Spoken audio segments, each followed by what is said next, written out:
Hello मेरे चांद सितारों, एक बार फिर से स्वागत है आपके अपने प्यारे यूट्यूब चैनल मोहित पांडे क्लासेस पर।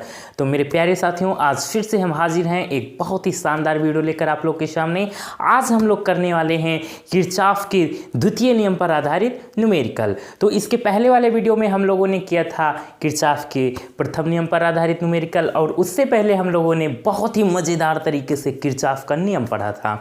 ठीक है, तो मैंने आपसे बोला था कि हम बारी बारी से आपको इसका एक से एक धांसू न्यूमेरिकल लेकर आएंगे और आपको इतना मज़ा आने वाला है क्या बताएं। तो प्यारे, और ये टॉपिक भी मैंने आपको बताया है, क्या बताया कि यहाँ से हमेशा जो है 5-6 नंबर आते हैं भैया पेपर में। ठीक है, या तो डायरेक्ट पूछ लेता है किरचॉफ का नियम, तो 4 नंबर में आ जाता है, और न्यूमेरिकल जो आते हैं इसके किरचॉफ के द्वितीय नियम पर आधारित, तो ये 6 नंबर 7 नंबर में पूछे जाते हैं। और उसका रीज़न है कि इसमें गलती बहुत करते हैं बच्चे, कंफ्यूज बहुत रहते हैं।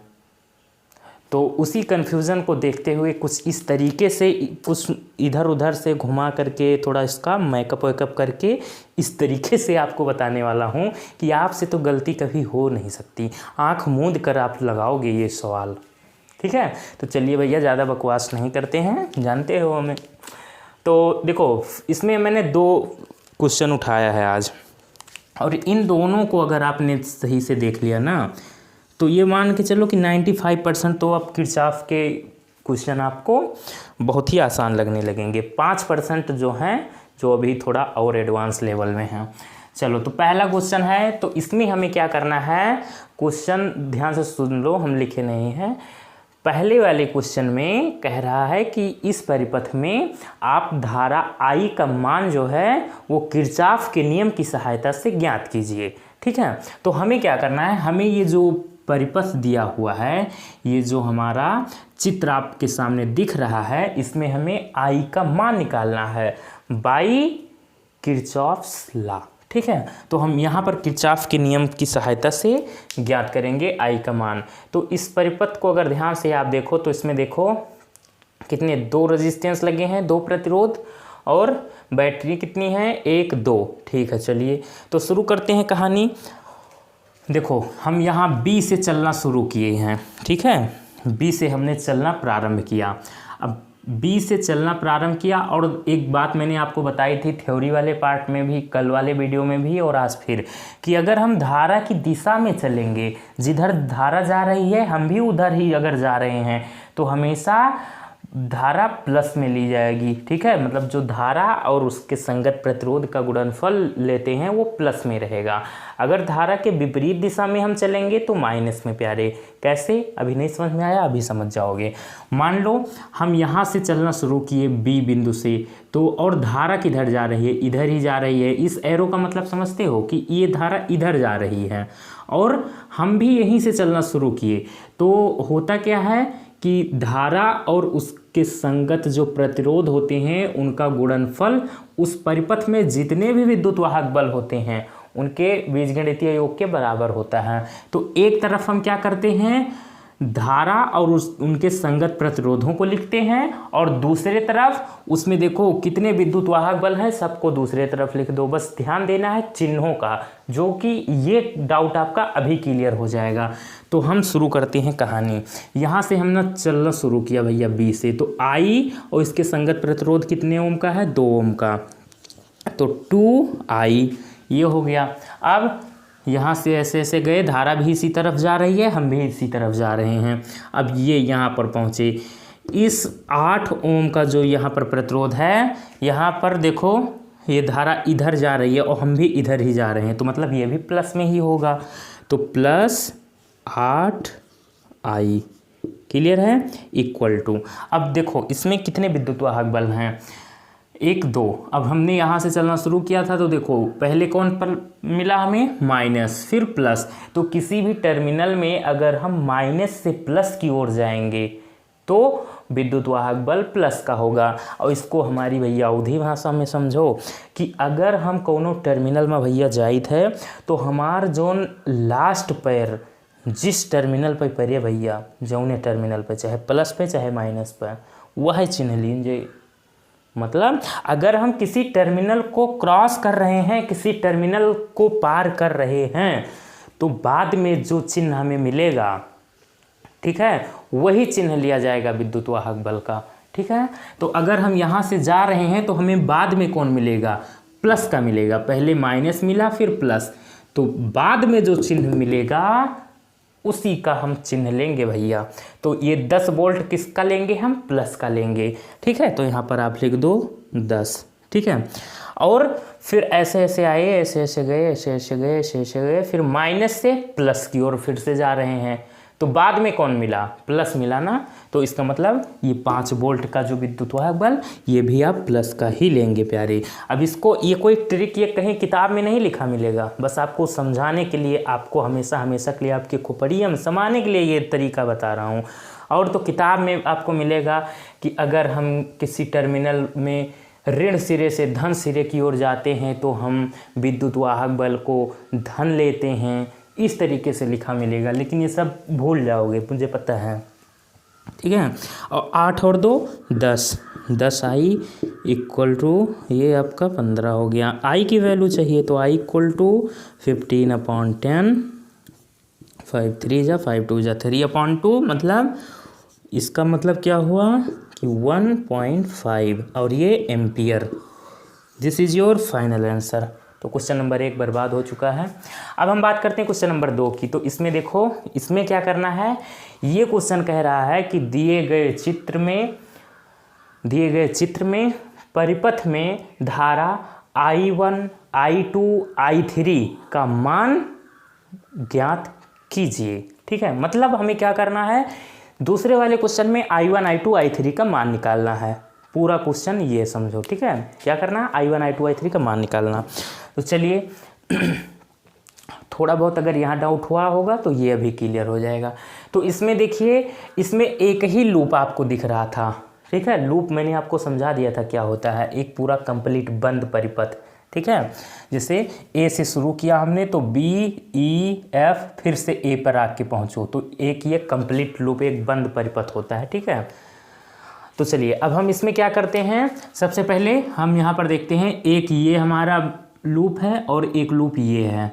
तो यहाँ पर हम शुरू करते हैं इस क्वेश्चन को बर्बाद करना। ठीक है, तो देखिए हम यहाँ पर F से चलना शुरू कर रहे हैं। ठीक है, हम F से चलना शुरू कर रहे हैं, और देखिए धारा किधर जा रही है, धारा भी इधर ही जा रही है। ठीक है, तो मतलब हम धारा की दिशा में चल रहे हैं, तब पूरी कहानी प्लस में होगी। और हम किस लूप के लिए बात कर रहे हैं, लूप 1 के लिए। तो लिख दीजिए, क्या लिख दिया सर, सर क्या लिख दिया,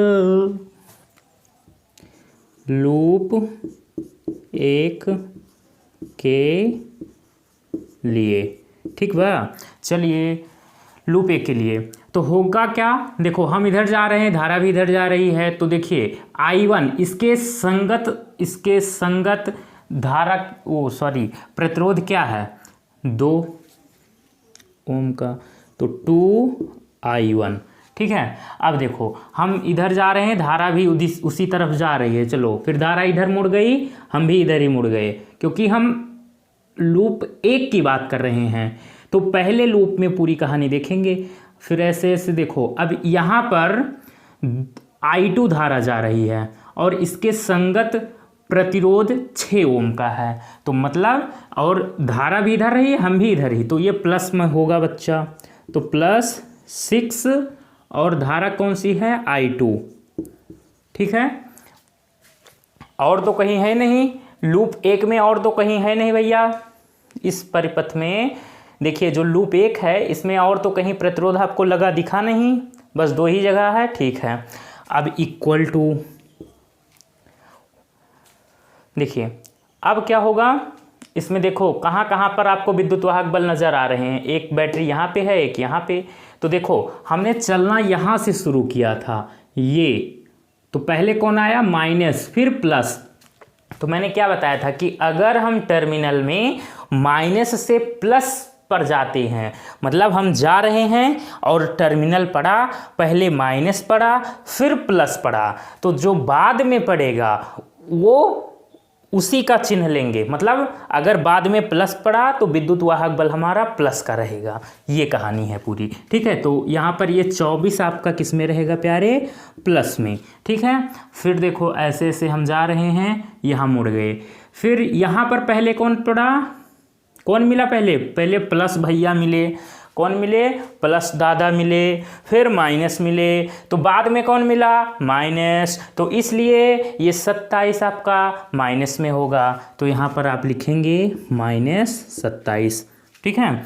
चलिए अब इसको थोड़ा सा अगर सॉल्व करना चाहो तो 2i1 + 6i2 = ये 7 में 4 जाएगा तो 3, और वो भी -3, ठीक है। और इसको आप नाम दे दो समीकरण नंबर 1, ठीक है। अब लूप 2 के लिए बात कर ली जाए, तो चलिए लूप 2 के लिए, अब लूप 2 के लिए कहानी क्या है, देखो पूरी कहानी समझो प्यारे। मान लो इसमें हम यहाँ ई से चलना शुरू कर रहे हैं, ठीक है। कहाँ से, ई से ऐसे हम जा रहे हैं, ऐसे ऐसे आएंगे, ठीक है।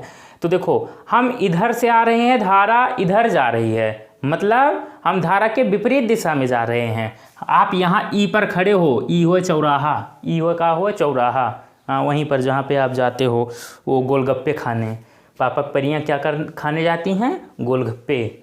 चलिए पानी बतासा, शायद अच्छा बताओ बतासा होता है बसाता होता है, कमेंट में बताना। देखो यहाँ से हम जा रहे हैं, धारा इधर जा रही है, हम धारा के विपरीत जा रहे हैं। तब देखो ये जो धारा I2 है, इसके संगत प्रतिरोध जो है आपका 6 ओम का, ये माइनस में होगा प्यारे, ठीक है। तो यहाँ पर 6i2 आपका माइनस में लिया जाएगा, -6i2। और क्या, आगे बढ़ते चलो वीर तुम रुको मत, बढ़ते चलो। अब यहाँ पर मुड़ गए, इसमें देखो I3 धारा जा रही है, ठीक है, और धारा इधर जा रही है और हम भी इधर ही जा रहे हैं, मतलब हम धारा की दिशा में जा रहे हैं। तो यहाँ पर प्लस की होगी कहानी, तो +4 और धारा कौन सी जा रही है, I3, तो I3 हो गया। और तो है नहीं कहीं, जी नहीं। अब इसमें देखो इस वाले लूप में ध्यान दीजिएगा, हमने यहाँ से चलना शुरू किया था, ये इस वाले लूप में, लूप नंबर 2 में केवल एक ही विद्युत वाहक बल है 27 वोल्ट का, ये देखो भैया, ठीक है। तो एक ही बैटरी इसमें है, तो भैया इससे हमें कोई मतलब नहीं, हम केवल लूप 2 के लिए सॉल्व कर रहे हैं ये समीकरण। तो इसमें हमें केवल एक विद्युत वाहक बल है भैया। तो देखो माइनस से प्लस पे जा रहे हैं, तो बाद में किस पर पहुंच रहे हैं, प्लस पर। यहाँ से चलना शुरू किया, माइनस से प्लस पर गए, तो प्लस में लेंगे, तो +27 हो जाएगा, ठीक है। अब क्या होगा, यहाँ पर कुछ कामन वामन हो सकता है, हो नहीं, कुछ नहीं हो सकता। चलिए कोई बात नहीं हो सकता, छोड़ दीजिए, इसको नाम दे दीजिए समीकरण नंबर 2, ठीक है। अब चलिए, अब ध्यान दीजिए, अब यहाँ पर किरचॉफ साहब का पहला नियम हम यहाँ पर यूज करने वाले हैं, कहाँ पर, संधि बी पर। तो लिखिए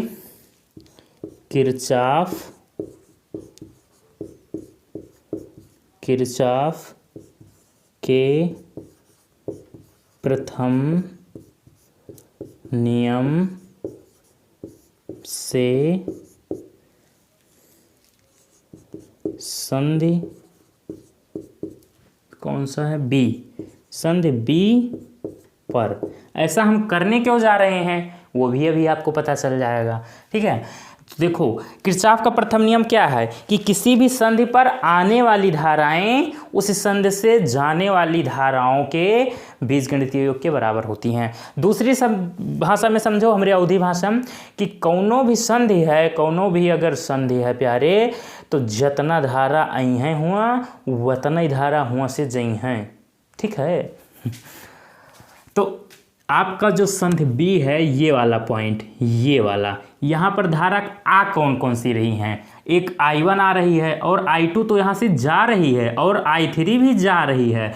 तो आने वाली धाराएं जाने वाली धाराओं के बराबर होती हैं प्यारे, ठीक है। तो यहाँ पर हम कहानी क्या करने वाले हैं, I1 बराबर है I2 प्लस I3 के, और इसको नाम दे दो समीकरण नंबर 3। ठीक है, इसको हमने नाम दे दिया समीकरण नंबर 3। अब देखना इसी समीकरण से हम भैया कैसे इस क्वेश्चन को बर्बाद कर देंगे अभी मिनटों में, ध्यान दीजिएगा। अब समीकरण नंबर 1 में फिर से चलेंगे। तो समीकरण नंबर 1 में आपको कहीं पे I1 नज़र आ रहा है, जी सर यहाँ पे, तो जहाँ पे I1 है वहाँ पे हम I1 की वैल्यू रख देंगे इस समीकरण नंबर 3 से, I1 बराबर I2 प्लस I3। तो लिखिए समीकरण 1 से, समीकरण 1 से समीकरण नंबर 1 हमारा है क्या, 2I1 2 और I1 की जगह I2 प्लस I3 रखने वाले हैं, I2 प्लस I3। ठीक है प्यारे, और क्या है यहाँ पे 6I2, क्या है 6I2 plus 6I2 equal to -3 है प्यारे, -3। चलो गुणा कर लो, अंदर 2 का अंदर करेंगे तो 2I2 प्लस 2 का अंदर में तो 2I3 plus 6I2 equal to -3I2, यहाँ पे 6I2 और 2 8I2 plus 2I3 equal to -3। इसको नाम दे दो आप समीकरण नंबर 4। ठीक है, अब ध्यान दो आप क्या कि समीकरण नंबर 1 में कौन कौन है, I1 और I2 के पद में है ये समीकरण। ठीक है, तो सेम पद में होना चाहिए समीकरण, तभी तो हम सॉल्व कर सकते हैं उसको ना। और ये समीकरण नंबर 2 I2 I3 में है, और समीकरण नंबर 4 भी I2 I3 में है। तो हम कैसे सॉल्व करेंगे, हम समीकरण नंबर 2 और 4 को सॉल्व करेंगे। आपने मैथ में पढ़ा होगा भैया समीकरणों को सॉल्व करना, 3-4 मेथड आपको बताया गया था वहाँ पे। तो यहाँ पर हम सॉल्व करने वाले हैं समीकरण 2 और 4 को। तो ध्यान दीजिएगा, 6 3 होगा नहीं कहानी, 8 और I3 यहाँ पर देखिएगा I3 का गुणांक 2 है, यहाँ पर I3 का गुणांक 4 है। तो अगर हम समीकरण नंबर 4 में 2 से गुणा कर दें तो बराबर हो जाएगा कि नहीं, पूरे समीकरण में 2 से गुणा कर दें, अगर किसी भी समीकरण में सेम संख्या से पूरे समीकरण में गुणा कर दो या भाग कर दो तो उस पर कोई प्रभाव नहीं पड़ता प्यारे। ठीक है, हाँ वो ज्यों का त्यों ही रहता है, यही तो अच्छी बात है मैथ के कॉन्सेप्ट की। तो समीकरण नंबर 2 और 4 से, तो लिखिए समीकरण नंबर 2 व 4 से। बहुत मज़े चल रहे हैं प्यारे। कुछ बच्चे सोच रहे होंगे कितना धीरे चल रहे हैं, इसलिए चल रहा हूँ कि आपको दोबारा कभी नहीं पढ़ना पड़े प्यारे ये चीज़। ठीक है, इसलिए चलिए समीकरण नंबर 2 व 4 से, या सही से अगर लिखें हम इसको तो हम ऐसे लिखेंगे क्या कि समीकरण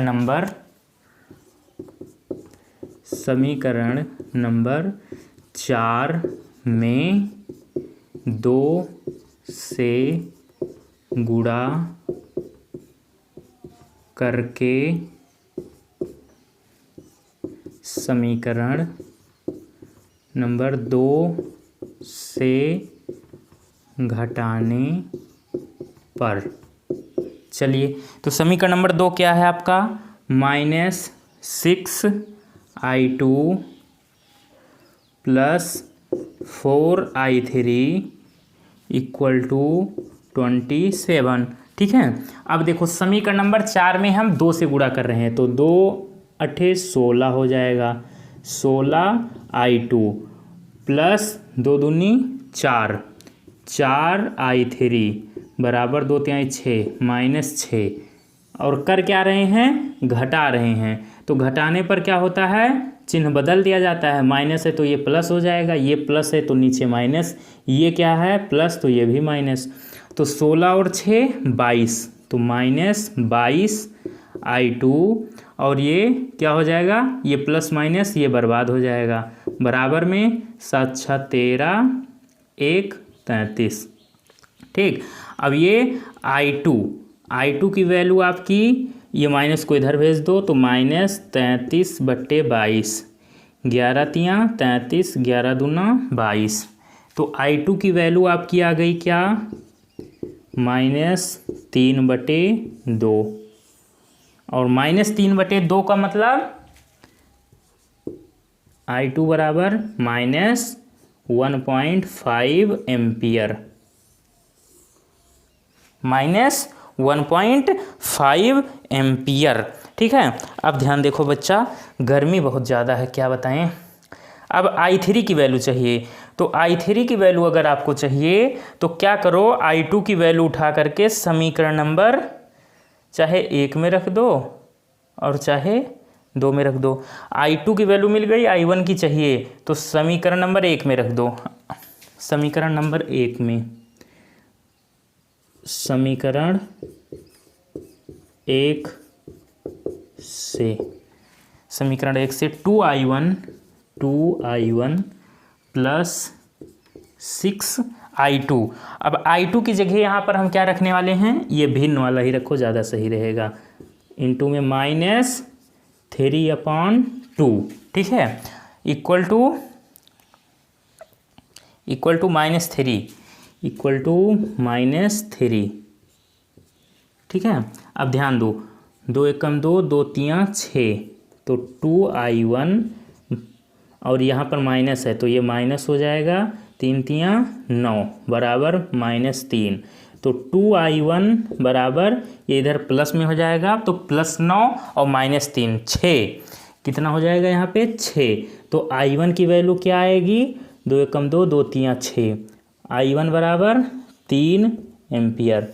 अच्छा 1 मिनट मुझे दीजिएगा टाइम, मैं देख लूँ कि आपको दिख तो रहा है, नहीं तो भैया नीचे दिख ही ना रहा हो। नहीं दिख रहा है, नहीं दिख रहा है, तो इसका हम कर देंगे जुगाड़। क्या जुगाड़ करेंगे कि इसको यहाँ से हम भगा देंगे। चलिए ध्यान दीजिए, आगे यहाँ पर कर दे रहे हैं, कहाँ पे, यहाँ पे।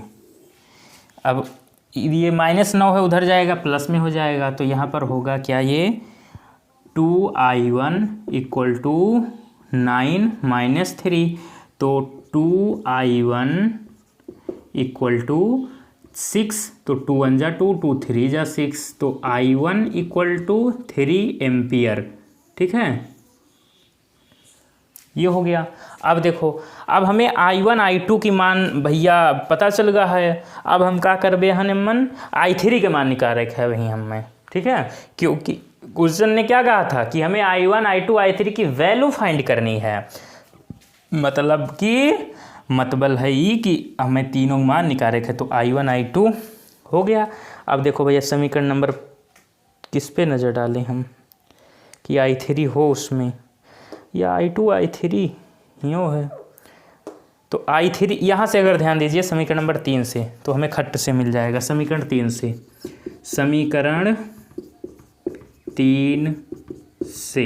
समीकरण 3 से क्या होगा, I3 को इधर रोक लो और सबको इधर भेज दो, तो होगा क्या, I3 अकेले इधर भैया बैठा है, I1 इधर बैठा रहा, क्या बैठा रहा हो, I1, ठीक है, और I2 इधर गया तो माइनस में I2। ठीक, अब I3 की वैल्यू निकलेगी यहाँ से, I1 भैया है 3 माइनस I2 कितना आया है प्यारे, 3/2, अभी माइनस में, तो एक माइनस पहले से और एक माइनस ये वाला, तो ये प्लस 3/2। अब इसको सॉल्व कर लो आप, तो I3 बराबर, इसके बट्टे में कुछ नहीं तो 1 मान लो, और 1 और 2 का एलसीएम होता है 2, 1 दूना तो 2, 2 तियाँ 6 प्लस 3। अब ये भिन्न तो भैया जानते हो सॉल्व करना, स्मार्ट बच्चे हो। 6 3 9/2, या I3 बराबर 2 चौक 8, 1 तो 2 पंचे 10, तो 4 मतलब 5 एम्पियर। ये I1 I2 I3 की वैल्यू आपके सामने आ चुकी है प्यारे। ठीक है, तो इस तरीके से पूरा क्वेश्चन बर्बाद हो चुका है। ये बहुत ही प्यारा क्वेश्चन था। ये दोनों क्वेश्चन अगर आप लोगों ने कर लिया तो समझो कि किरचॉफ के नियम पर आधारित 50% क्वेश्चन आपको कोई भी दिक्कत नहीं करेंगे, और 50% अभी दिक्कत करेंगे तो उसका निदान हम कल वाले वीडियो में करेंगे। एक ऐसा लाजवाब न्यूमेरिकल लेकर आएंगे कि भैया पूछो मत, मज़ा आ जाए आप लोग का। ठीक बा, तो हम साइड हो रहे हैं, इसका आप लोग स्क्रीनशॉट लेंगे मेरे प्यारे छात्रों। ले लिया? चलिए, तो प्यारे आज का वीडियो कैसा रहा, प्लीज़ वीडियो को लाइक ज़रूर कीजिएगा अगर मज़ा आया हो तो, और मज़ा ना आवा हुआ तो भैया लाइक वाइक करब, नहीं मज़ा आवत। ठीक है, तो हम मिलेंगे एक नए वीडियो में। Bye bye, see you.